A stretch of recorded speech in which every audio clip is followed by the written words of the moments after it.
শুক্রবার রাজধানীর বনানীতে একটি শোরুম উদ্বোধনে প্রধান অতিথি হিসাবে উপস্থিত ছিলেন চিত্রনায়ক শাকিব খান। অল্প সময়ের জন্য তার উপস্থিতির ব্যাপারটা মুহূর্তেই ছড়িয়ে পড়ে সামাজিক যোগাযোগ মাধ্যমে। আর এই আয়োজনে শাকিব খান নাকি মাত্র ২০ মিনিটে ৩৫ লাখ টাকা নিয়েছেন। তার মানে প্রতি মিনিটে শাকিব খান নিয়েছেন ২.৫ লাখ টাকা। বিষয়টি নিয়ে জনপ্রিয় উপস্থাপক ও রেডিও জকি গোলাম কিবরিয়া নিজের ফেসবুকে লিখেন, বাংলাদেশের সুপারস্টার সময় দিয়েছেন মাত্র ২০ মিনিট আর পেমেন্ট নিয়েছেন ৩৫ লাখ টাকা। তার কাজ ছিল একটা ব্র্যান্ড প্রমোটরের, কিন্তু ফেসবুকের কোথাও নেই সেই ব্র্যান্ডের নাম। এমনকি সুপারস্টারের কোথাও ব্র্যান্ড ট্যাগ পর্যন্ত দেখিনি। সবাই আছে তার গোফ আর লুক নিয়ে।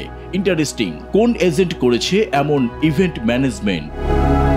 এদিকে শাকিব খান নিজের ফেসবুকে বনানীর আলোচিত ইভেন্টের কয়েকটি ছবি পোস্ট করেছেন। তবে শাকিব খান যে প্রতি মিনিটে ২.৫ লাখ টাকা নিয়েছেন বা ২০ মিনিটে ৩৫ লাখ টাকা নিয়েছেন, সংশ্লিষ্ট কেউ বা শাকিব খানের তরফ থেকে জানানো হয়নি এমন কোনো তথ্য।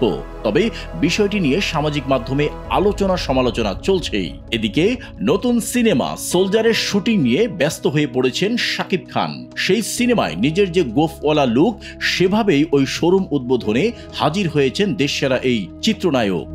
এদিন প্রকাশ্যে তার এই লুক দেখে প্রশংসায় পঞ্চমুখ তার ভক্তবৃন্দ ও অনুরাগীরা। অন্যদিকে এই গোফই এখন শাকিব ভক্তদের কৌতূহলের কেন্দ্রবিন্দু। এমনকি তার নিজস্ব মেকআপ ম্যানও নাকি মাঝে মধ্যে অবাক হয়ে যান। শাকিব খান নিজেই ফাঁস করলেন গোফের আসল রহস্য। তিনি বলেন, শুটিং শেষে যারা আমার মেকআপ রিমুভ করে আমি মাঝে মাঝে তাদের বলি আমার গোফটা তোমরা খুলে দাও। তখন দেখি তারা অনেকক্ষণ ধরে হাত দিয়ে নাড়াচাড়া করে তারপর বলে, আরে এটা তো আসল গোফ। আর তখনই আমি খুব উপভোগ করি এই বিষয়টা।